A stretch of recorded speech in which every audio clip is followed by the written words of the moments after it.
Assalamualaikum warahmatullahi wabarakatuh. Alhamdulillahirabbil alamin. Wassalatu wassalamu ala asyrafil anbiya wal mursalin sayyidina wa habibina wa qurrati a'yunina wa maulana Muhammadin qaidil huril muhajjalin wa ala alihi wa sahbihi wa tabi'in man tabi'ahum bi ihsan ila yaumiddin. Subhanaka la ilma lana illa ma 'allamtana innaka antal alimul hakim. Rabbi shrah li sadri wa yassir li amri wa hlul 'uqdatam min lisani yafqahu qawli amma ba'd. Yang sama-sama kita muliakan, kita hormati Al-Habib Jamal bin Thaha Ba'agil, yang sama-sama kita dengarkan ilmunya, hikmahnya yang luar biasa. Kita doakan beliau semoga sehat, panjang umur, dimudahkan urusan-urusannya, dan pondok beliau Anwar Taufik insyaallah Allah berikan keberkahan, dikeluarkan dari pondok beliau ulama-ulama insyaallah, ulama yang betul-betul memperjuangkan agama Allah dan agama Rasulullah sallallahu alaihi wasallam insyaallah, amin ya rabbal alamin. Yang sama-sama kita muliakan Al-Habib Hasan Ibnul Habib Ahmad Al-Habsyi. Jadi saya tadi juga sedikit kaget, ternyata beliau diundang di sini menjadi MC. Tahun kemarin menjadi munsyid. Dan Habib Abbas juga menyebutkan sebelumnya pernah diundang ceramah. Waduh, ini Masya Allah, ini komplit. Serba bisa Habib Ahmad ini, Habib Hasan bin Ahmad Al-Habsyi. Semoga beliau insya Allah istiqomah dan semoga insya Allah tetap diberikan kesehatan sehingga menyebarkan manfaat dan kebaikan insya Allah, amin ya rabbal alamin. Para habaib semuanya yang dimuliakan oleh Allah subhanahu wa ta'ala, para hadirin terutama yang mengundang Al-Fakir, yang sebenarnya sudah melanggar janjinya. Beliau sudah janji untuk tidak mengundang lagi, tapi ternyata datang lagi. Dan ketika datang belum ngomong sudah saya bilang duluan, Habib ingat janji antum. Jadi jangan antum datang saat ini untuk mengundang saya. Saya memang nggak biasa diundang. Ini nggak biasa untuk ceramah. Beda dengan Habib Jamal. Tapi saya biasanya kalau diundang tuh diundang makan. Nah itu saya semangat. Dan alhamdulillah ditaatin. Diem, beliau nggak ngundang, alhamdulillah sampai pulang. Ternyata besoknya ditelepon, besok tanggal sekian beb. Kaget saya. Ini musibah ini. Saya kira sudah menepati janji, ternyata dilanggar janjinya. Ya, saya takut kualat kepada beliau karena beliau termasuk cucu daripada Sahibul Kholiyah Syekh Abu Bakar bin Salim, imtisalan di Amreh. Ya saya akhirnya mau nggak mau walaupun sedikit dipaksa oleh beliau untuk hadir di tempat yang penuh keberkahan ini dan mengharap insya Allah keberkahan daripada Syekh Abu Bakar bin Salim, keberkahan Majelis Inat dan keberkahan daripada para hadirin yang hadir di sini insya Allah, amin ya rabbal alamin. Ma'asyiral hadirin rahimakumullah. Kita menjalani kehidupan di dunia ini dituntut oleh Allah Subhanahu wa ta'ala untuk menjadi manusia yang beramal, beribadah sebagai bekal untuk kita bahagia di akhirat. Kita bukan diciptakan oleh Allah Subhanahu wa ta'ala untuk kita membangun rumah, bukan. Bukan untuk kita banyak makan, banyak minum, banyak bermain, banyak lalai. Tapi sudah jelas tujuan Allah menciptakan kita semuanya terangkum dan tersebut dalam firman Allah Subhanahu wa taala, "Wa ma khalaqtul jinna wal insa illa liya'budun." Aku tidak ciptakan bangsa jin bahkan juga apalagi manusia kecuali untuk beribadah padaku, kata Allah Subhanahu wa taala. Itu tujuan Allah menciptakan manusia. Allazi khalaqal mauta wal hayata liyabluwakum ayyukum ahsanu amalah. Allah menciptakan manusia menjadi hidup. Kemudian Allah juga menciptakan manusia menjadi mati. Tujuannya liyabluwakum, untuk menguji kita semuanya. Siapa di antara kita yang paling baik amalnya? Maka itu tujuan kita. Tapi tujuan inilah yang harus selalu ada di pikiran kita. Selalu ada di benak kita. Jangan lupa dengan tujuan hidup kita. Sehingga kita sibuk untuk kita mengurusi urusan dunia. Dari pagi sudah sibuk dengan dunia. Sampai malam mau tidur yang dipikirin dunia. Bangun dari tidurnya pun yang dipikirin, disibukin juga dunia. Padahal dunia yang dipikirin, dunia yang dicari, yang dunia yang dia semangat mencarinya dari pagi sampai sore bahkan sampai malam, semuanya akan menjadi bencana. Semuanya akan menjadi musibah. Semuanya akan menjadi azab. Semuanya akan menjadi hisab. Kalau dia tidak gunakan dunia tersebut untuk akhiratnya.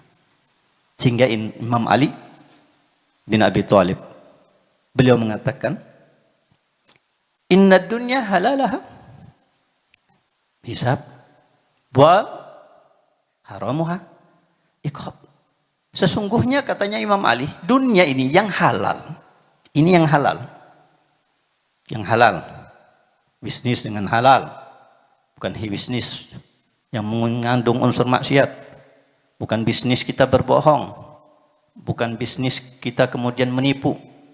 Bukan bisnis kita menjual barang ada cacat tapi kita tidak memberitahu. Bukan bisnis kemudian kita juga ya di dalam bisnis kita merendahkan orang yang di sekitar kita di dalam bisnis kita, itu haram. Tapi ini yang halal, amanat dan tidak maksiat dalam bisnisnya. Menjaga amanat. Itu katanya Imam Ali, yang halal ini akan menjadi hisab yang panjang, yang berat nanti di hari kiamat. Itu yang halal. Sehingga dikatakan oleh Rasulullah SAW, inna fuqara ummati yadkhulunal jannata qabla aghniyaiha bi 500 am. Orang-orang yang miskin-miskin itu nanti masuk surganya lebih dulu daripada yang kaya. Lebih dulu yang miskin nanti masuk surganya sebelum yang kaya. Berapa beda jarak antara mereka masuk surganya? 500 tahun. Ukuran akhirat itu. Yang miskin sudah bahagia di dalam surganya Allah. Yang orang-orang kaya, mereka diazabin. Miskin aja. Karena doakan jadi miskin semua ya. Nggak mau kan? Kenapa nggak mau? Padahal Nabi kita, Nabi Muhammad SAW mengatakan dalam doanya, Allahumma ahyini miskinan, wa amitni miskinan, wa syurri fi zumratil masakin. Ya Allah, hidupkan aku dalam keadaan miskin. Matikan aku dalam keadaan miskin. Dan bangkitkan aku bersama golongan-golongan orang miskin. Ini doa Nabi. Tapi kalau doa Nabi yang lain, apalagi doa ayat Quran, Rabbana atina fid dunya, wah, itu semangat kita membaca ya. Rabbana hablana, apalagi urusan yang memperlancar rezeki. Nah itu semangat itu. Kalau bulan Rajab biasanya akhir Jumat Ahmad Rasulullah, Muhammad Rasulullah. Itu status-statusnya orang-orang semuanya. Jangan lupa ya. Urusan Ahmad Rasulullah itu semangat. Kenapa? Karena yang mengamalkan insya Allah 1 tahun rezekinya luas. Tapi kalau dikatakan mangqama Ramadan imanan wahtisaban ghufira lahu ma taqaddama min dzambi. Qiyam Ramadan, ibadah yang banyak di bulan Ramadan itu akan menghapus dosa yang telah berlalu. Enggak semangat, enggak ada di status, sepi. Kenapa? Karena bukan terkait dengan urusan dunia. Itulah yang dikatakan oleh Allah Subhanahu wa taala, ya'lamuna dhahiran minal hayati dunya wa hum anil akhirati hum ghafilun. Mereka manusia, katanya Allah Subhanahu wa taala, yang menciptakan manusia, menciptakan watak manusia, yang lebih tahu tentang manusia daripada manusia itu sendiri. Mereka kebanyakan ini, kata Allah Subhanahu wa taala, manusia ya'lamuna dhahiran minal hayati dunya. Mereka hanya mengetahui secara zahir tentang kehidupan dunia. Urusan bisnis, Masya Allah. Mereka mahir, mereka pikirin, mereka sibuk. Mereka mau untuk mengeluarkan waktu untuk mencari dunia. Urusan akhirat lupa. Tadi kita dengar daripada Habib Jamal, urusan yang melalaikan, Masya Allah. Dandutan rame, majelis, apalagi majelis baca kitab seperti ini, sepi. Padahal yang konser itu mahal bayarnya, apalagi konsernya yang artis Korea itu, yang ada pink-pink apa itu, Blackpink. Itu 20 juta dibayar buat untuk hadir konsernya itu. 20 juta. Padahal itu adalah melalaikan daripada Allah.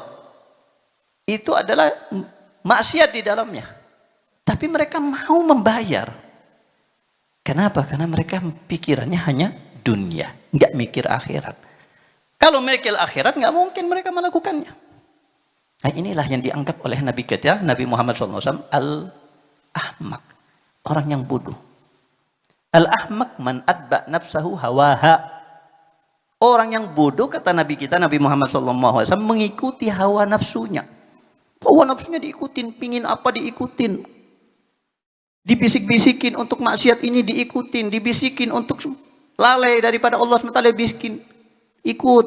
Dibisikin untuk enggak hadir majelis, ikut. Dibisikin untuk enggak ngaji, ikut. Itu hawa nafsu. Inna nafsa la'ammaratun bisu. Sesungguhnya hawa nafsu yang ada di dalam jiwa setiap manusia itu membisikkan untuk memerintahkan kepada keburukan. Tapi itu diikutin, padahal itu buruk. Kita kalah dengan hawa nafsu kita. Wa tamanna 'ala Allah amani. Kemudian mengharap, berangan-angan kepada Allah Subhanahu wa taala diberikan surga nanti di akhirat. Ngajinya malas, hadir majelis malas, belajar ilmu agama enggak, sedekah kosong, kemudian doanya, ya Allah berikan aku surga Firdaus bersama Nabi. Kayak seakan-akan amalnya itu seperti 70 Nabi. Minta surga Firdaus tertinggi bersama Nabi. Enggak ngaca deh. Maka ini yang dikatakan oleh Allah. Sehingga Nabi kita, Nabi Muhammad SAW sebaliknya. Al-Qayyis.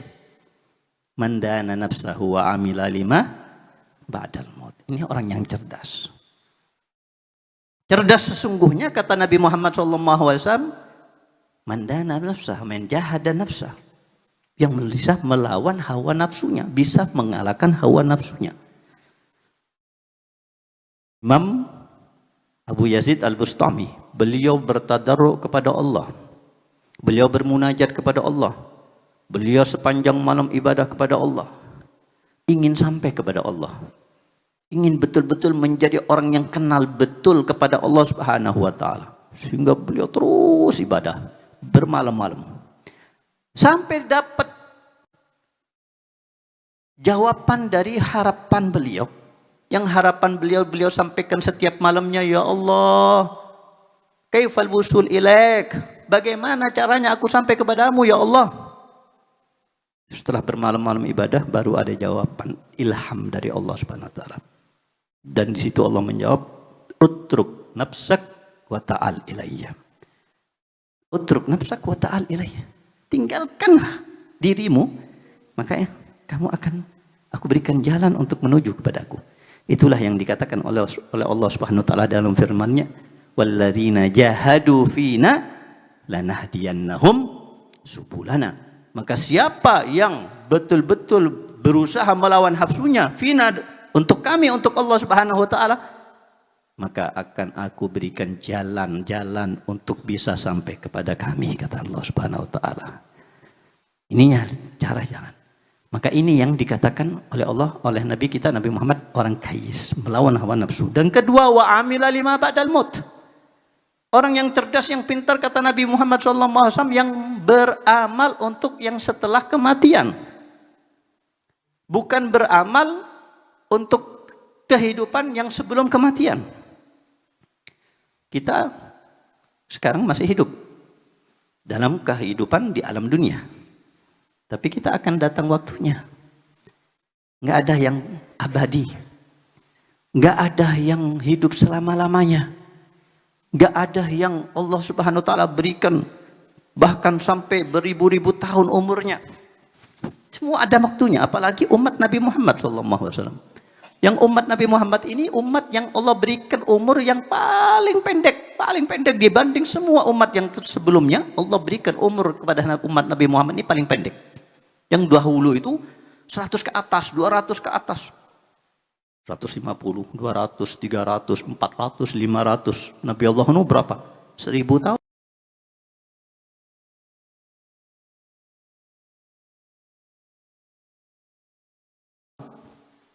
Umat terdahulu. Umat Nabi Muhammad, kata Nabi Muhammad SAW, a'mar ummati ma baina sitin wa sab'in wa qalla man tajawazaha. Kata Nabi Muhammad SAW, umur umatku itu antara 60 sampai 70. 60 sampai 70, sedikit yang lewat. Yang lewat dari 70 sedikit. 60, berarti yang umurnya 50, berarti sisa berapa? 10. Yang 55 sisa 5. Itu ukuran hijriah ya, jangan dikira ukuran masehi.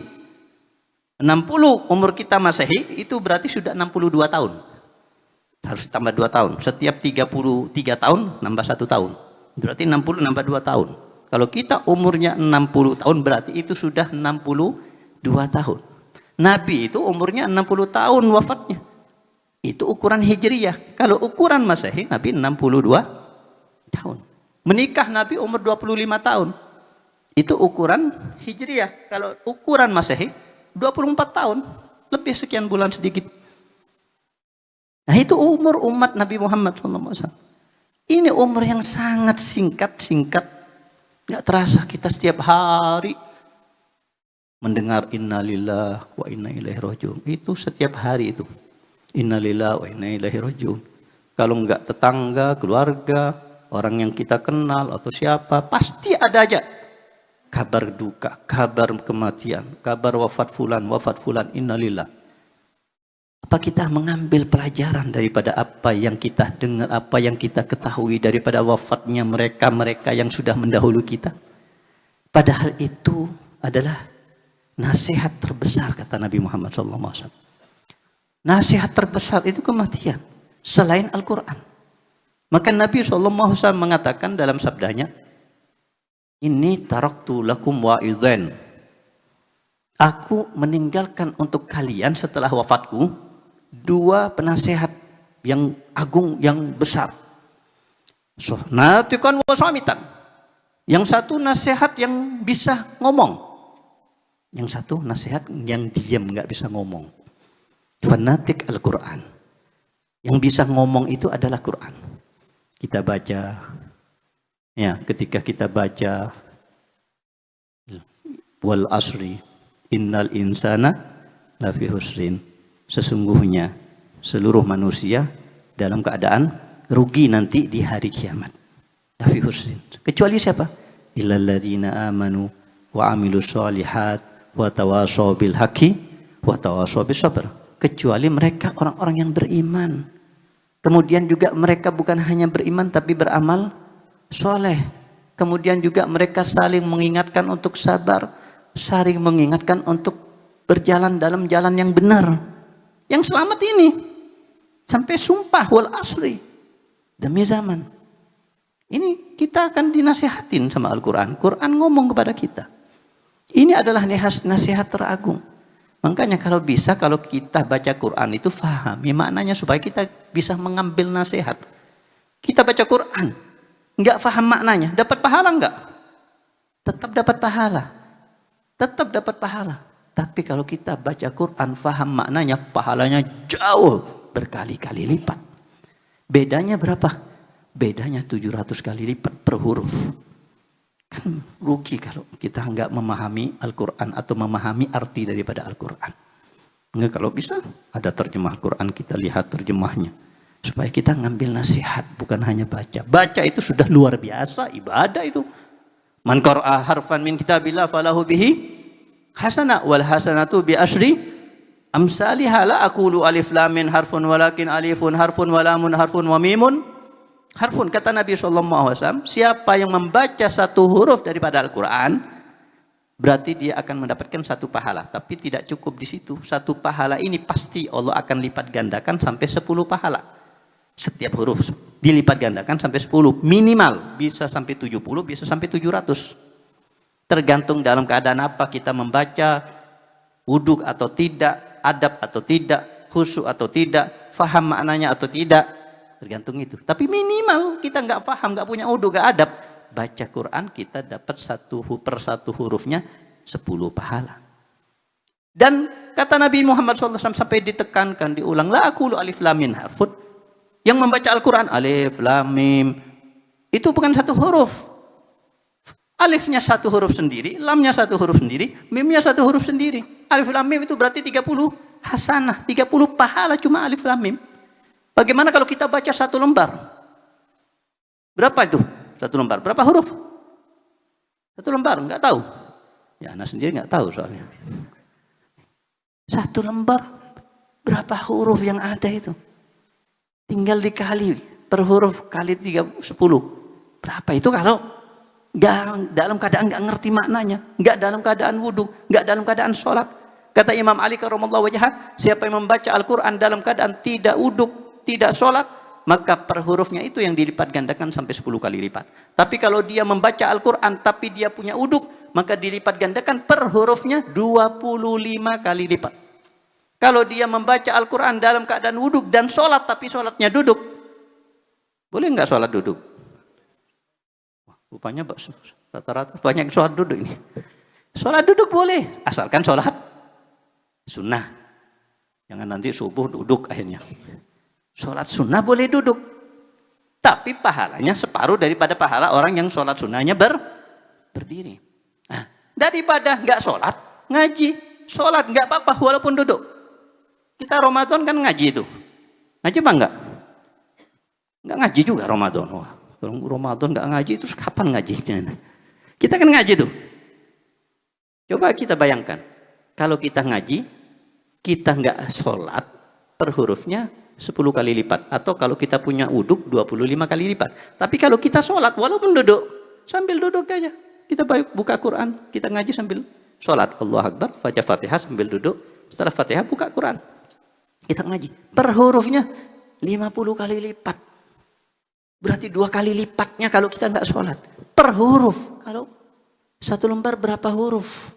Berapa bedanya itu? Kalau sholat dan sholatnya berdiri, baca Quran saat itu, maka pahalanya 100 kali lipat per huruf. Makanya Imam Sayyidina Utsman bin Affan itu baca Quran di waktu sholat, hatam Quran 1 kali rokaat daripada rokaat witir yang terakhir. Beliau Sayyidina Utsman bin Affan hatam Quran.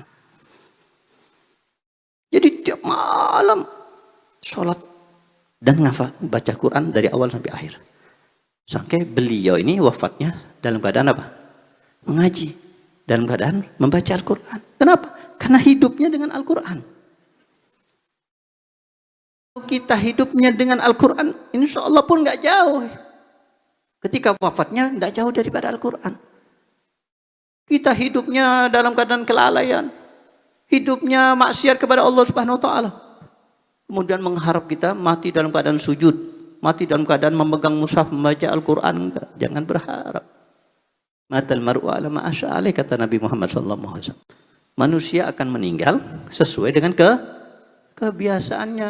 Habib Umar bin Abdurrahman beliau mengatakan, kullu halatuhib antamut alaiha falzamha, wa kullu halat takrah antamut alaiha fajtanibha.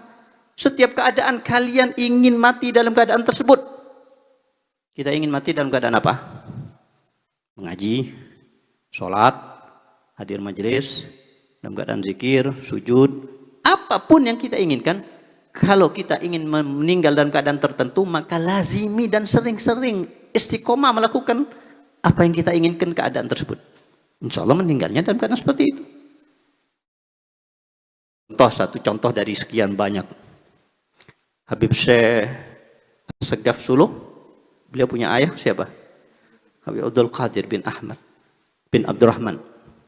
Nah, beliau Abdul Qadir ini jadi imam masjid di Solo. Rutin istiqomah 5 waktu.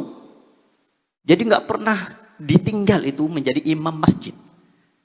Selalu hadir, terus istiqomah di masjid. Istiqomah di masjid, kalau kita kan istiqomah di jalan. Beliau karena istiqomahnya di masjid, meninggalnya di masjid. Bukan hanya meninggal di masjid, yang dikatakan oleh Nabi Muhammad SAW, khairu biqa'il ard masajiduha. Sebaik-baik tempat di muka bumi ini adalah masjid-masjidnya. Meninggal di tempat yang paling mulia di muka bumi ini, yaitu di masjidnya Allah. Enggak cukup itu, meninggal dalam keadaan sholat.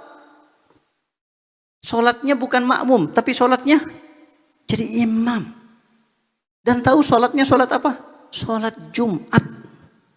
Paling afdolnya sholat dalam satu minggu. Kemudian di posisi apa beliau meninggal? Posisi sujud terakhir lagi. Meninggal posisi sujud akhir. Sudah sujud kedua. Tinggal tahiyatnya aja. Dan Rasulullah SAW bersabda, akrab ma yakunul abdu min rabbi wa huwa sajid. Sedekat-dekatnya hamba kepada Allah Subhanahu wa taala di saat hamba Allah itu sujud di depan Allah Subhanahu wa taala.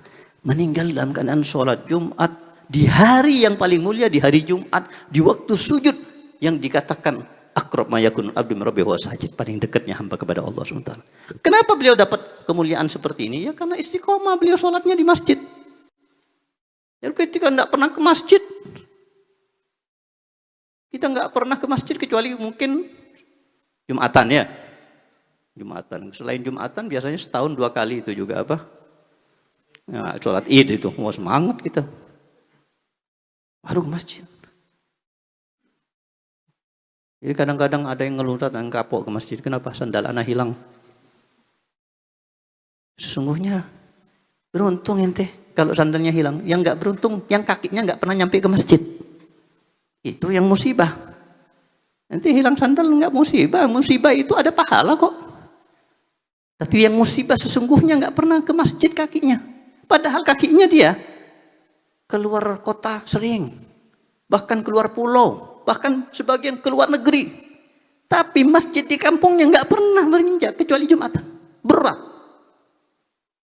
Siapa yang membuat mereka buat berat untuk melangkah ke masjid? Allah. Kita semuanya ini digerakkan oleh Allah. Kita hadir pengajian sekarang ini karena Allah menggerakkan hati kita untuk hadir. Karena Allah yang mengaturnya. Dan Allah sudah mencatatnya jauh-jauh hari di lauh mahfudnya sebelum bahkan menciptakan kita. Kita diciptakan oleh Allah dalam keadaan sudah dari awal kita lahir sampai mati, kita ngapain sudah ditulis sama Allah. Nah, makanya dikatakan oleh Nabi kita Nabi Muhammad SAW, ma minkum min ahadin illa waqad kutiba maq'aduhu minal jannah atau maq'aduhu minan nar. Tidaklah satu pun di antara kalian kecuali sudah Allah catat tempatnya di akhirat itu di neraka atau tempatnya di akhirat itu di surga. Itu semuanya dicatat. Semua kita ini. Dan semoga kita termasuk yang dicatat, insya Allah penghuni surga sama Allah. Jadi kalau kita kebanyakan kan banyak orang kita minta husnul khotimah, ya Allah husnul khotimah. Kalau sebagian di antara mereka orang yang ngerti Allah, mereka mintanya husnul sabiqah. Sebaliknya husnul khotimah. Kalau husnul khotimah akhir yang baik. Kalau husnul sabiqah awal yang baik. Kenapa mereka minta awal yang baik? Maksudnya awal yang baik itu yang ada di Lauh Mahfud yang sudah dicatat sama Allah. Kalau yang dicatat sama Allah di Lauh Mahfud yang awal itu baik, akhirnya pasti baik, akan berubah. Karena Allah nggak akan merubah apa yang sudah ditentukan oleh Allah di Lauh Mahfudnya, nggak akan merubah.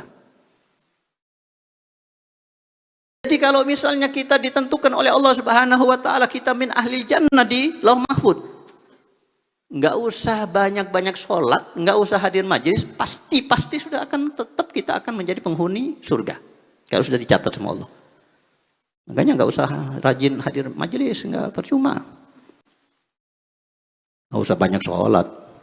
Kalau sudah dicatat sama Allah, penghuni surga ya pasti masuk surga. Maksiat gak apa-apa. Tapi masuk neraka, kan sudah ditulis sama Allah. Iya kalau ditulis. Ya, sebagian sahabat begitu.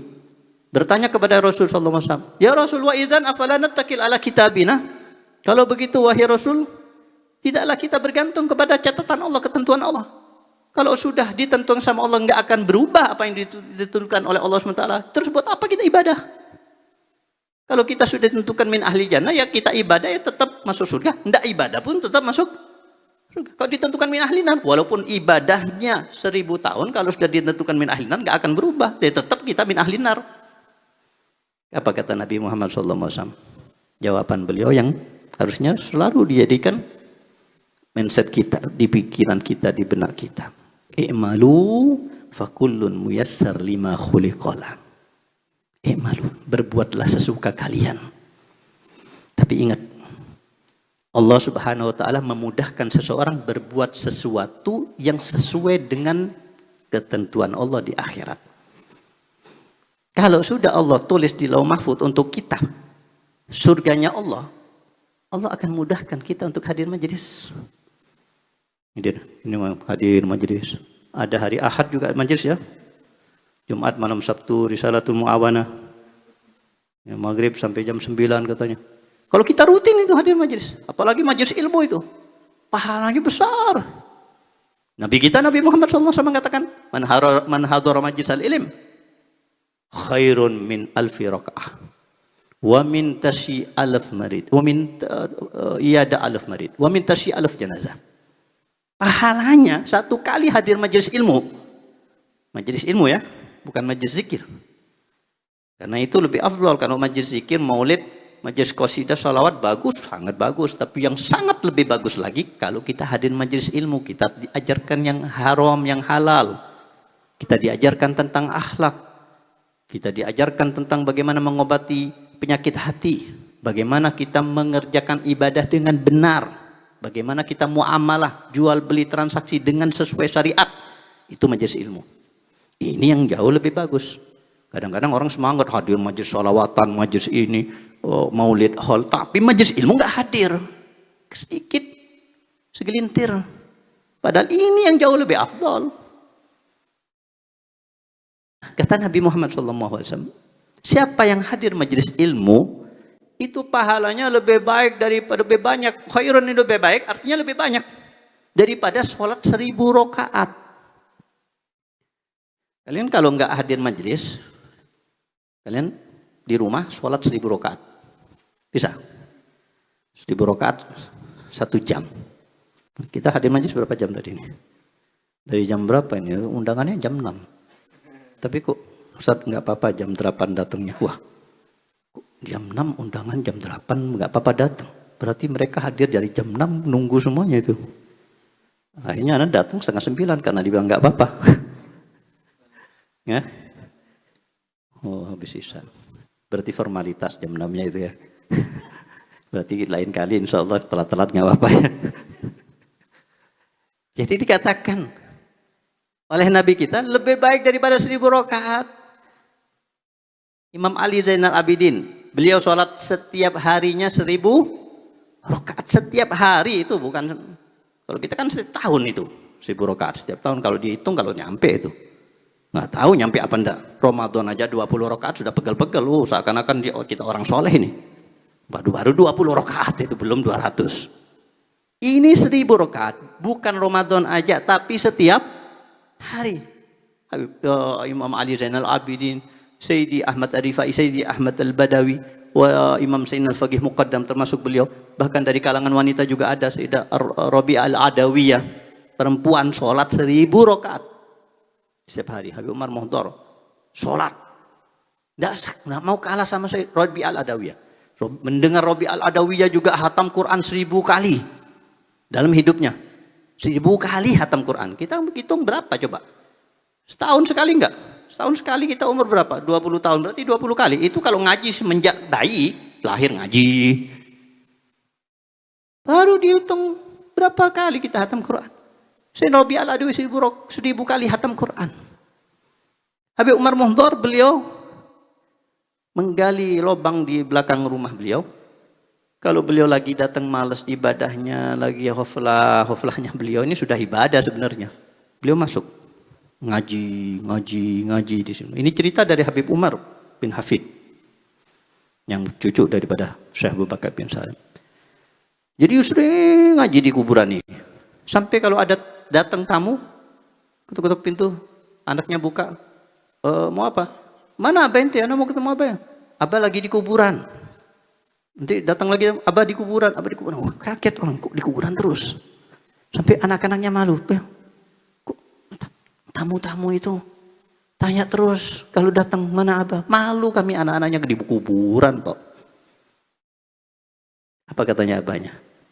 Ya uladi, wahai anak-anakku. Kalian tahu? Rabi al-Adawiyah 1000 rakaat sholat tiap hari. Dan hatam Quran 1000 kali. Mau ayah kalian kalah sama perempuan? Enggak mau kalah sama perempuan. Nah itulah laki-laki yang betul-betul punya himmah yang tinggi. Punya semangat yang tinggi. Semangatnya itu ya enggak mau kalah sama perempuan dalam urusan ibadah mendekatkan diri kepada Allah. Rabi al-Adawiyah kenapa kok bisa semangat sampai 1000 rakaat setiap hari hatam Quran? Sampai 1000 kali beliau mengatakan ketika ditanya sebab motivasinya. Aku ingin membuat bangga Nabiku Nabi Muhammad SAW di akhirat. Aku ingin nanti Nabi punya kesempatan membanggakan umatnya. Ini loh perempuan loh padahal umatku. Tapi sholatnya 1000 rakaat, khatam Qurannya 1000 kali. Kita mengharap dibanggakan oleh Nabi, dibanggakan apanya? 1000 rakaat enggak, sedekah enggak, sholat juga. Ya enggak karuan sholat kita yang enggak 1000 rakaat. 50 rakaat, 17 rakaat lah. Sholat wajib ini masih mikirin yang lain. Padahal cuma 5 kali. Setiap kali sholat hanya 5 menit. Cuma 5 menit sama Allah diminta akimi sholat li zikri. Ayo dirikan sholat untuk mengingatku. Bukan mengingat keluarga. Bukan mengingat dunia. Bukan mengingat orang lain. Sesuatu yang lain.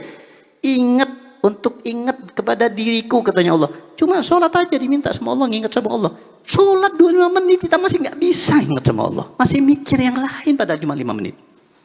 Gimana kalau nggak sholat? Tambah lagi lupa sama Allah. Orang dulu sebagian dia tanya. Ya Syekh, ente ingat dan rindu, ente rindu sama Allah apa enggak? Dengan tegas menjawab, aku nggak rindu sama Allah. Nggak rindu ente sama Allah? Enggak. Kok bisa? Nggak rindu sama Tuhan ente? Karena ana mendapatkan Tuhanku selalu ada di diri, dalam diri ana. Selalu ada di dalam dirinya. Melihat apapun Allah, melihat ini Allah, melihat manusia Allah, melihat apalagi ciptaan Allah. Semuanya Allah, pikirannya itu Allah, Allah, Allah. Orang rindu itu pada sesuatu yang nggak ada di depannya, betul? Kalau orang ada di depannya ngapain rindu? Sehingga dia nggak punya kesempatan rindu sama Allah. Kenapa? Karena selalu Allah ada. Kita cuma diminta 5 menit agar kita ingat sama Allah. Dan Allah yang meminta ini. Kita nggak mampu masih untuk khusyuk dari awal sampai akhir. Padahal Allah Subhanahu Wa Taala loh, sungguh sangat-sangat dermawan dan baik hati mempersilahkan kita untuk sholat sehingga Allah Subhanahu Wa Taala menerima atau mendengarkan munajat kita kepada Allah. Iyyaka na'budu ya Allah, kepada Engkau ya Allah kami menyembah, wa iyyaka nasta'in, dan kepada Engkau ya Allah kami minta pertolongan. Ini wajjahtu wajhiya lillazi khalaqas fataras samawati wal ardh. Ya Allah, aku hadapkan wajahku untuk zat yang menciptakan alam langit, alam bumi ini. Kita munajat sama Allah, bahkan di tasyahud kita munajat dengan Nabi Muhammad sallallahu alaihi wasallam. Assalamu alayka ayyuhan nabiyyu wa rahmatullahi wabarakatuh. Kita mengucapkan salam dengan domir khitab. Assalamu alayka. Bukan assalamu ala nabi ala rasul alaihi, enggak, alayka. Kamu, kepada engkau. Kita mengucapkan kamu, engkau ini kalau orangnya ada apa enggak ada? Enggak mungkin kalau enggak ada kita mengucapkan. Kita sendirian di kamar gitu. Bagaimana kabar kamu? Berikan ke engkau, enggak. Orang bodoh itu. Tapi Allah memerintahkan kita kalau tasyahud bersalat kepada Nabi, assalamu alayka. Padahal kita, Allah bisa aja memerintahkan kita untuk mengucapkan siho yang lain. Assalamu ala nabi, assalamu ala rasul, assalamu ala habibillah, ala khalilillah, dan seterusnya. Tapi enggak, kita diminta assalamu alayka. Menunjukkan apa? Nabi hadir di depan kita. Kita ditunduh sama Nabi. Salam kita ditunggu oleh Nabi ketika sholat. Tapi kita nggak menghadirkan itu, katanya Imam Ghazali. Kalau kita nggak bisa khusyuk dari awal sampai akhir, ya tentunya kita nggak bisa khusyuk. Dari awal sampai akhir, sahabat Nabi aja pernah yang diminta oleh Nabi. Ini sampai berapa jam, Ustaz? 3 jam, 4 jam? Tadi Habib Jamal 2 hari katanya. 2 hari. 2 hari. 2 hari aja apa? 2 jam? 2 hari. Sampai 2 hari tapi kakak ketawa itu. Ya 2 hari anak geblak. Ditinggal ini. Tadi apa? Sahabat Nabi. Sahabat Nabi, ini pernah Nabi SAW ini mengadakan sandiwara kepada sahabat-sahabatnya. Apa yang dikatakan oleh Nabi Muhammad SAW? Siapa yang bisa khusyuk sholat 2 rakaat, nggak berbicara dengan pembicaraan yang selain sholat dan ibadah kepada Allah di dalam hatinya, hanya Allah di dalam hatinya, ana kasih dia hadiah onta. Onta, kendaraan orang dulu onta. Anggaplah sekarang dikasih Alphard. Ya, kasih Innova lah, kemahalan Alphard. Nanti terakut kaget hanya mati dapat Alphard. Siapa yang bisa sholat 2 rakaat dapat hadiah mobil Innova. Sahabat Nabi banyak yang ragu, bisa nggak? Bisa malu kalau nggak bisa. Ada seseorang di antara mereka yang angkat tangan. Ana ya Rasulullah. Ya, rupanya kepingin juga ini dapat onta ini. Ayo ayo sholat 2 rakaat, nggak boleh ngingat-ingat yang lain, nggak boleh ya membicarakan sesuatu yang selain ibadah. Sholat Allah aja. Sholat dia khusyuk ini nih dari awal khusyuk. Kepingin dapat Innova itu, entahlah Innova nggak ada sama. Dari awal berhasil 1 rakaat dilaluin, semuanya dilaluin dengan khusyuk kepada Allah. Rakaat kedua berhasil, tinggal sedikit lagi fit tasahud ini tasahud. Ternyata berhasil. Nanti ontanya ini betina apalah, jantan besar apa kecil. Mau salam ini, oh iya lupa nah ya Allah. Belum selesai ternyata. Assalamualaikum. Senyum dia. Ya apa? Bisa? Rasulullah, hampir bisa ya Rasulullah, tapi ana mikirin ya ontanya ini onta yang besar apa kecil, betina apa jantan. Akhirnya nggak jadi. Kan dikasih hadiah. Nabi ingin nampakkan ini sahabat Nabi. Oh berarti kan sahabat Nabi aja nggak bisa, apalagi kita ya. Ya bukan gitu juga. Tapi ini manusia ada batasnya. Jadi kata Nabi Muhammad SAW, orang yang menjalani kehidupan di dunia ini, kalau mau bahagia, jalani apa yang sudah dinasihatkan oleh Nabi kita Nabi Muhammad SAW. Nabi ini sudah banyak hadis-hadisnya, ribuan hadis. Sekian banyak nasihat Nabi Muhammad SAW. Sekian banyak daripada kalam-kalam ulama yang semuanya itu sumbernya daripada kalam Nabi Muhammad SAW. Dan kalam Nabi Muhammad sumbernya dari Al-Quran. Kita ingin bahagia tinggal ikutin mereka. Kalau kita datang ke dokter sakit ini, kemudian kita mengatakan kepada dokter, anak punya penyakit begini-begini. Dokter periksa. Kemudian setelah diperiksa, wah gawat. Kamu harus minum obat ini. Kamu nggak boleh makan ini. Kamu nggak boleh begini. Kamu harus begini. Pulang, kita akan ikutin itu nasihat dokter. Jangan sampai lupa minum obat. Jangan sampai makan itu nggak boleh. Tambah parah nanti. Untuk mendapatkan kesehatan. Dia ikutin saran-saran dan nasihat-nasihat dokter. Tapi sayangnya, dia dinasihati oleh Nabi Muhammad SAW. Jangan begini, jangan begitu. Lakukan ini, lakukan ini. Untuk kebahagiaannya dia di akhirat. Tapi nggak tersentuh hatinya untuk mengikuti semangat seperti semangatnya orang mengikuti saran-saran dokter itu. Padahal dokter itu nggak bisa lebih besar sayangnya kepada dia daripada sayangnya Nabi Muhammad SAW kepada dia. Nabi Muhammad semuanya diperjuangkan untuk umatnya. Semuanya. Hartanya untuk umatnya, jiwanya untuk umatnya, bahkan apalagi waktunya, umurnya, semuanya umatnya. Bahkan mau wafatnya pun yang disebut-sebut oleh Nabi Muhammad SAW adalah ummati. Yang disebut adalah kita ini. Dari betul-betul inginnya Nabi Muhammad umatnya semuanya selamat, umatnya semuanya masuk surga, disayang kita. Sampai menggambarkan dirinya Nabi Muhammad ini dengan seseorang yang di malam hari yang gelap masuk hutan. Kemudian membakar kayu, bakar sehingga menjadi menyala-nyala api tersebut sehingga menghangatkan badannya dan membuat keadaan lebih terang. Tapi ketika malam hari di hutan itu tempatnya binatang, tempatnya hewan. Hewan itu akan datang untuk mendekat kepada api. Dan hewan nggak punya akal. Hewan nggak tahu kalau ini akan membakar. Sehingga orang yang sayang, yang sangat sayang kepada hewan yang membakar kayu itu, dia akan berusaha untuk menjauhkan hewan dari api. Kalau ada yang mendekat, jauhin. Karena sayang sama hewan. Tapi kadang-kadang namanya nggak punya akal. Hewan itu sudah dijauhkan, datang lagi kan. Ya, api ini api. Kata Nabi Muhammad, itulah gambaranku dengan umatku. Aku ini sudah berusaha menyelamatkan umatku dari neraka Allah, dari apinya Allah. Jangan deketin ini haram, ini maksiat, tetap aja dideketin. Sudah dinasihatin sama ulama tentang nasihat Nabi Muhammad, disampaikan semuanya, tetap untuk didekatin. Padahal kita tahu itu adalah nasihat Nabi Muhammad. Inilah ya kehidupan daripada manusia. Dan itulah yang kita harapkan ketika hadir majlis seperti ini. Ini keberkahan, ini alamat bahwasanya insya Allah kita diinginkan oleh Allah SWT surganya. Kita diberikan oleh Allah SWT, dimudahkan oleh Allah untuk melangkah ke tempat yang mulia, ke tempat yang majlis. Apalagi di akhir zaman ini tambah berat, tambah jauh orang daripada majlis. Kita lihat ke depan ini bukan tambah banyak orang yang hadir majlis, tambah sedikit, tambah hilang, tambah habis. Dan itu tanda akhir zaman.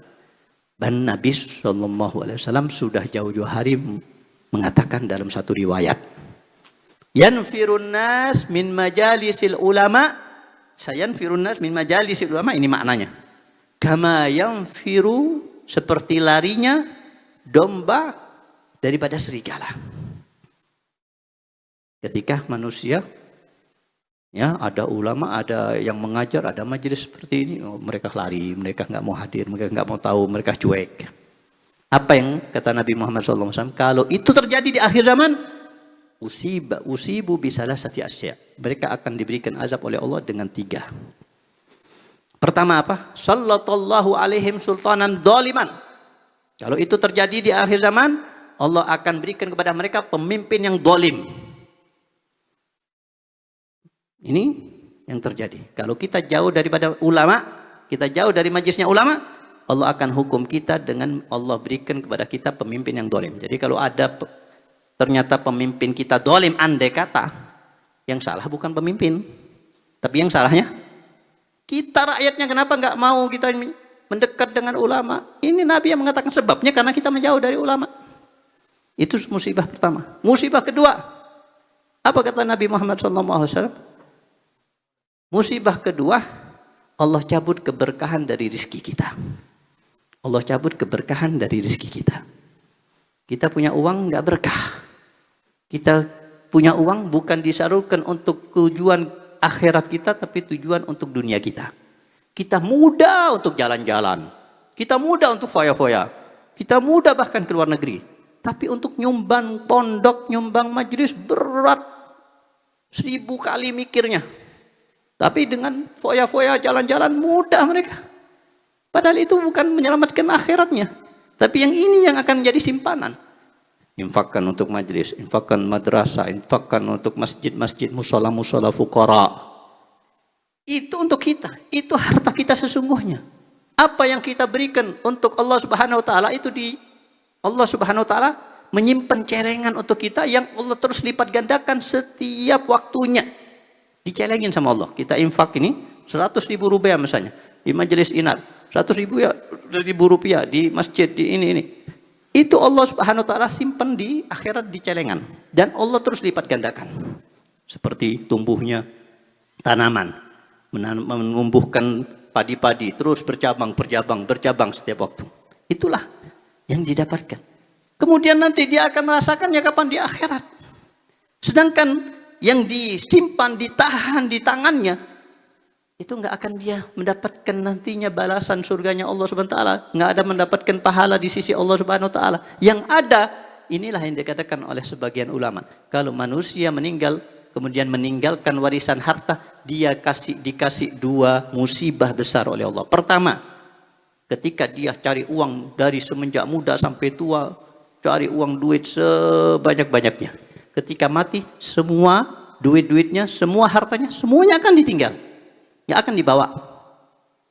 Nanti ngumpulin uang untuk apa? Untuk mobil. Mobilnya dibawa ketika mati. Beli pakaian mewah. Ketika mati dia pakai kafan. Cuma satu helai kafan yang putih yang nggak ada modelnya. Dia berusaha menyicil, menabung sampai dapat mobil mewah. Kemudian dia meninggal. Apa yang dipakai ketika diantar ke kuburannya? Keranda. Dia punya rumah mewah. Ketika mati apa yang terjadi? Dia dipindah, nggak dibiarkan untuk menikmati rumah mewahnya lagi. Nggak akan sudi mereka keluarganya untuk dibiarkan di dalam rumah. Bau. Kubur, tanah, tempatnya cacing, gelap, sempit. Semuanya itu akan terjadi. Ini ditinggalkan hartanya. Idza mata ibnu Adam yatba'ul mayyit salasah. Ketika mayit meninggal akan mengikutinya 3 hal ke kuburannya. Ahluhu, keluarganya, maluhu, hartanya, wa amaluhu, dan amalnya. Fayarji usnen. Tapi ketika sudah dimasukkan ke dalam kuburan dan dipendam, 2 pulang. Ahluhu wa maluhu. Keluarganya sama hartanya pulang kembali. Tapi yabqa amalu. Tapi yang nggak kembali dan bersama dia selamanya adalah amalnya. Ini amalnya. Kita nggak tahu amal kita baik apa enggak. Yang penting amal inilah yang nantinya yang menyelamatkan kita dari pertanyaan mungkar dan nakir, daripada hempitan kuburan, daripada azab Allah Subhanahu wa taala dalam kuburannya. Dikatakan inna azabal qabr hak. Sesungguhnya azab kubur itu hak, katanya Allah. Itu hak. Ini menyelamatkan kita ya, amal kita. Ini apa satu cerita terakhir. Ketika Nabi SAW berjalan bersama sahabat-sahabatnya, ternyata melewati kuburan. 2 kuburan. Kemudian di saat mereka melewati 2 kuburan itu, terdengar oleh mereka hempitan bumi yang menghempit daripada mayit yang ada di 2 kuburan tersebut. Itu suara dari dalam kuburan itu terdengar keluar. Dan Nabi SAW memberitahu apa yang terjadi kepada sahabatnya. Apa kata Nabi SAW? Innahuma la yu'adzaban. Sekarang mayit ini di dalam kuburnya, mereka berdua sedang diazab. Wa ma yu'adzabani fi kabir. Dan mereka sebenarnya, katanya Allah, tidak diazab karena dosa besar menurut mereka. Dianggap dosa kecil. Tapi itu akan menjadi sebab azab kubur. Apa sebab dosa mereka menjadi sebab azab kubur? Yang disebutkan hadis ini dalam Sahih Bukhari, dalam Sahih Muslim. Sahih, jelas paling kuat hadisnya. Apa kata Nabi? Amma ahaduhuma fakana la yastatiru minal bol. Salah satunya, dia kalau kencing itu enggak sampai tuntas kencingnya. Enggak menuntaskan kencingnya. Harusnya kalau kita kencing itu diajarkan oleh ulama untuk menuntaskan kencing kita, jangan sampai ada tersisa di bagian intim kita sehingga sisa itu nanti akan keluar 1 tetes, 2 tetes dan menjadi najis, pakaian kita najis, sholat kita nggak sah. Kita menyangka sholat padahal sebenarnya kita nggak sholat. Itu sebab azab kubur. Sehingga Nabi Muhammad SAW dalam riwayat yang mengatakan, tanazzahu minal bol. Fa inna amata azabil qabr minhu. Tuntaskanlah kalau kalian kencing, tuntaskan, jangan sampai gak tuntas. Karena sesungguhnya sebab terbesar azab kubur dari kencing ini. Nah, kita kan mengiranya itu hal biasa, kan remeh biasa. Kita kencing biasa, yang penting sudah keluar. Kadang kencing malah bukan di tempatnya. Kadang kencing mobil keluar pohon, berdiri, tutup aja. Harusnya kencing dalam keadaan posisi apa? Duduk. Padahal itu yang diajarkan oleh Nabi. Kita kencing berdiri tambah nggak tuntas. Kita diajarkan duduk supaya lebih tuntas. Kadang-kadang sekarang ini bikin hammam dengan tempat kencing yang berdiri, bukan duduk. Ada kan? Pernah? Ya pernah, ngaku aja. Jadi buka lemari, kadang ngobrol sama yang di sebelahnya. Kadang-kadang itu ada di musola padahal. Bahkan sebagian masjid malah. Nah, sunnah Nabi kalau kita kencing duduk. Itu kalau berdiri salah satu daripada sebab kencing kita gak tuntas. Padahal kita duduk pun masih diajarkan oleh ulama untuk lebih menyempurnakan, menuntaskan kencing kita dengan cara-cara tertentu. Salah satunya berdaham. Habis kita kencing, nah itu dites. Berarti kalau kita lagi antri hammam, dari dalam hammam terdengar suara, nah itu sunnah berarti. Yang salah satu cara yang disebutkan oleh ulama, jalan beberapa langkah. Jalan berapa langkah di kamar mandi, jalan supaya turun semua tuntas. Nanti kita cebok baru. Nah itu salah satu caranya ya kita gosokkan, kita gosok ya alat atau yang mengeluarkan kencing itu ya, gosok dengan jari supaya tuntas. Jangan kelamaan tapi ya, sampai keluar tuntas. Ini salah satu sebab azab kubur kata Nabi. Ini salah satunya. Sebabnya. Yang satu kata Nabi, amal akhir fakana yamshi bin namimah. Yang satu lagi ini sebabnya diazab kubur oleh Allah Subhanahu wa taala karena menyebarkan atau mengadu domba antara dua orang. Mengadu domba. Kadang kita ini mengadu domba itu kan dosa besar dan termasuk sebab azab kubur kata Nabi Muhammad SAW. Dan Nabi Muhammad SAW ini mayantiku anil hawa in huwa illa wahyun yuha. Kadang kita mengadu domba dengan tanpa sadar. Kalau kita sadar mengadu domba masih mending, kita bisa taubat sama Allah. Mengadu domba, itu loh tetangga kamu itu benci sama kamu. Ente dibilang hitam, ente dibilang begini, pendek-pendek, biar bermusuhan, biar bertengkar. Nah, itu kan jelas. Kadang-kadang ucapan yang kita ucapkan tanpa kita sadari itu mengadu domba. Ente kerja di mana? Di toko. Sebagai apa? Pegawai. Digaji berapa sama bos ente? Digaji 1 juta per bulan. 1 juta? Kok murah amat 1 juta sebulan ente dikasih 1 juta? Nah 1 minggu 1 juta. Berarti 1 bulan 4 juta. Pulang ke rumah, mikir dia. Wah berarti anak selama ini ditipu sama bos anak. Berarti anak rugi selama ini. Besoknya ketemu bosnya dia nuntut. Anak minta gaji 4 juta sebulan. Dipecat sama bosnya. Kadu domba. Ribut-ribut. Akhirnya nganggur, nggak kerja. Nah, gara-gara ucapan temannya itu. Padahal ucapan temannya dia mungkin niatnya nggak mengadu domba, tapi tanpa kita sadari. Perempuan kadang-kadang perempuan jenguk tetangganya yang melahirkan. Ya ngobrol-ngobrol, perempuan paling suka ngobrol. Ngobrol. Ente dikasih apa habis ngelahirin sama suami ente? Memang biasanya dikasih. Karena biasanya nggak dikasih. Loh, nggak dikasih apa-apa. Habis ngelahirin, berjuang, hidup dan mati. Ente nggak dikasih apa-apa. Nah itu dikasih iPhone. Nanti dikasih Samsung. Setiap ngelahirin dikasih hadiah. Ini nggak dikasih ya. Pulang temannya ini. Ribut sama siapa? Ribut sama suaminya. Ribut. Suaminya miskin. Ribut, cerai. Ngadu domba. Dengan kalimat yang tanpa disadari itu adalah mengadu domba. Ini katanya Nabi SAW. Sebab kedua orang yang diazab kubur itu adalah yamshi bin namimah. Kemudian Nabi SAW memerintahkan sahabat, coba ambil pelepah kurma itu. Tahu pelepah kurma? Diambil pelepah kurma. Dibelah jadi 2. Kemudian ditancapkan di kuburan masing-masing. Tuh kuburan. Pelepah kurma baru dipotong. Masih basah. Sahabat tanya, ya Rasulullah, kenapa engkau melakukan itu? Ditancapkan ini. Qal la'allahu an yukhaffaf anhumal azab malam yaibasa.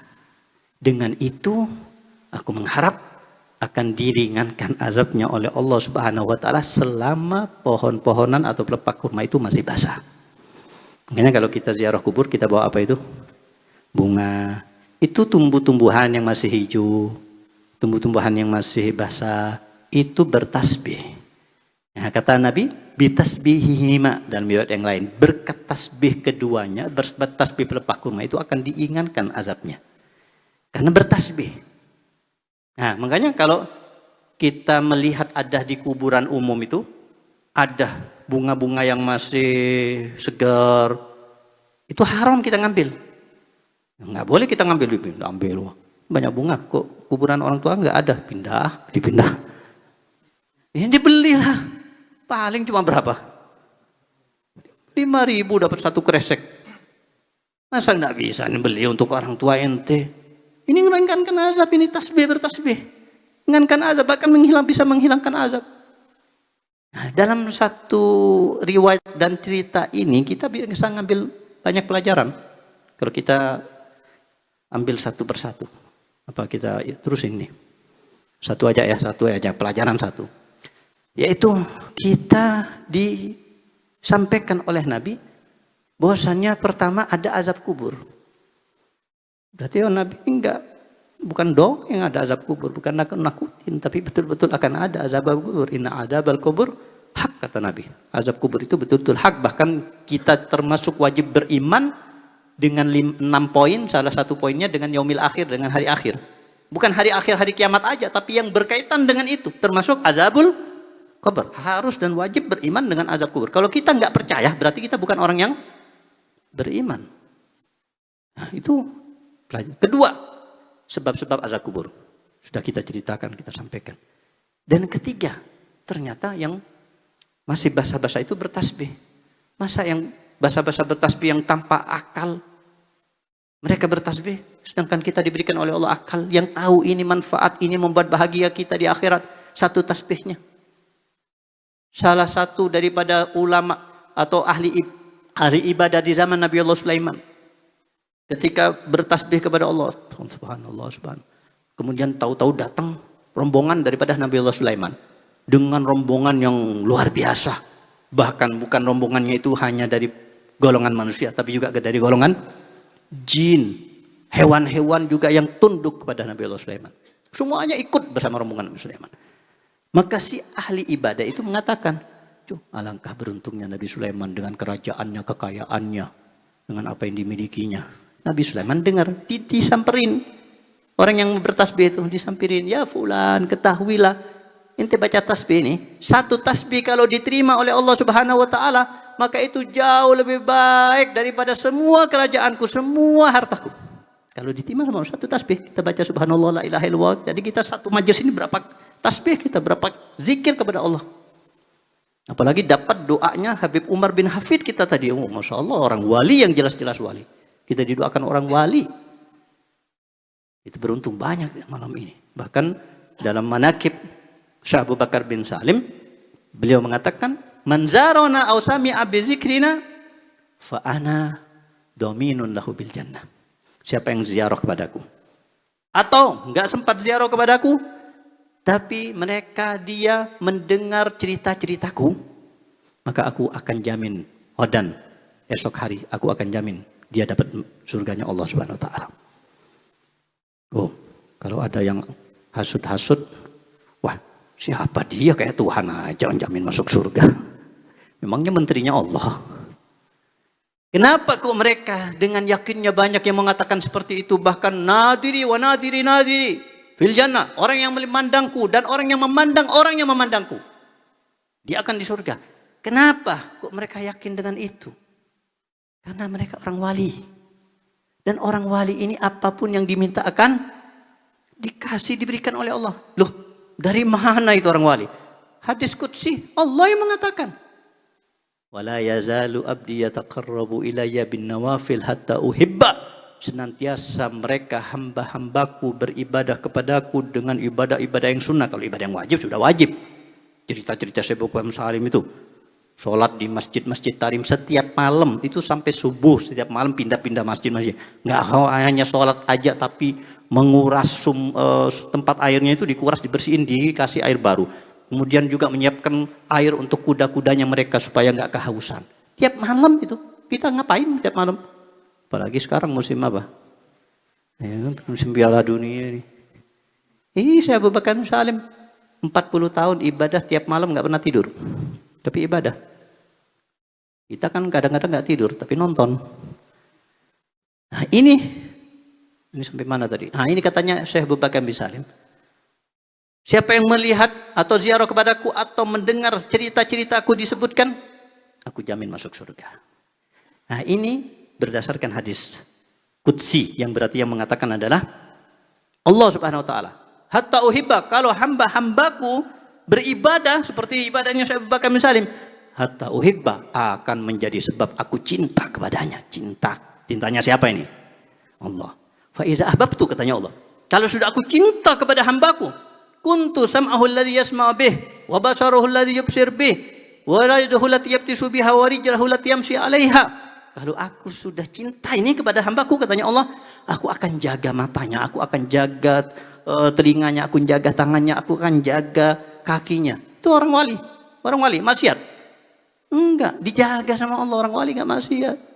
Mereka orang-orang wali, Syekh Abu Bakar bin Salim, Habib Bakar Segaf, Habib Soleh Tanggul, Kiai Hamid Pasuruan, Kiai Khalil, Kiai Hasan Genggong. Mereka ahli ibadah, bukan ahli maksiat. Kenapa? Mereka orang-orang yang dicintai oleh Allah Subhanahu wa ta'ala. Dijaga sama Allah. Tangannya dijaga, kakinya dijaga, mata dijaga, telinga dijaga dari perbuatan maksiat. Kalau sudah terjadi seperti itu, apa katanya Allah Subhanahu wa ta'ala? Wala in sa'alani la'u'tiyanna. Kalau dia meminta kepadaku sesuatu permintaan, la'u'tiyanna, aku pasti akan beri. Lamnya li taukid, nunnya li taukid. La'u'tiyanna, aku pasti dan pasti 2 kali. Aku akan beri. Itulah yang dimaksud. Aku akan Jadi didoakan artinya sama Syekh Abu Bakar Salim. Siapa yang mendengarkan manaqib beliau akan didoakan oleh beliau Syekh Abu Bakar Salim masuk surganya Allah. Doanya orang wali dipenuhi permintaannya oleh Allah, didengar permintaannya oleh Allah. Apalagi minimal dikatakan oleh Nabi kita Nabi Muhammad SAW. Salah satun yasfa'ullahu yaumil qiyamah. Ada 3 golongan yang bisa memberi syafaat kepada hamba manusia. Siapa mereka 3 golongan yang bisa memberi syafaat? Al-anbiya, para nabi. Summal ulama, kemudian para ulama. Summa syuhada, kemudian orang yang meninggal syahid dalam peperangan, dalam jihad. Ulama, beliau saya bukan misalnya ulama. Beliau bisa memberikan nanti di hari kiamat, beliau bisa memberikan syafaatnya sehingga kita dimasukkan surganya Allah Subhanahu wa taala berkat syafaat beliau termasuk insyaallah. Itu yang kita harapkan. Dari pelajaran riwayat tadi, hadis Nabi Muhammad SAW tadi juga bisa kita ambil pelajaran yang penting. Yang kadang-kadang mengatakan tahlil itu bid'ah. Ada yang mengatakan seperti itu kan? Oh, itu percuma, nggak nyampe kayak ini. Loh, tahlil kok bid'ah? Tahlil nggak nyampe pahalanya. Ini loh, cuma pelepah kurma. Nabi yang mengatakan meringankan azabnya. Padahal pelepah kurma nggak berakal. Kalau pelepah kurma yang nggak berakal, apalagi manusia yang baca tasbih. Subhanallah, subhanallah bihamdi, subhanallahil adzim, la ilaha illallah. Berakal manusia. Lebih aula, lebih utama daripada manusia kalau membacakan tahlil tasbih tujuannya untuk mayit. Kalau yang dibaca itu oleh pelepah kurma adalah tasbih, apalagi yang dibaca adalah Quran. Lebih afdal mana tasbih sama Quran? Kita baca Yasin wal Qur'anil Hakim. Rasul sendiri yang mengatakan, Iqra'u ala mautakum Yasin. Bacalah untuk mayit-mayit kamu surat.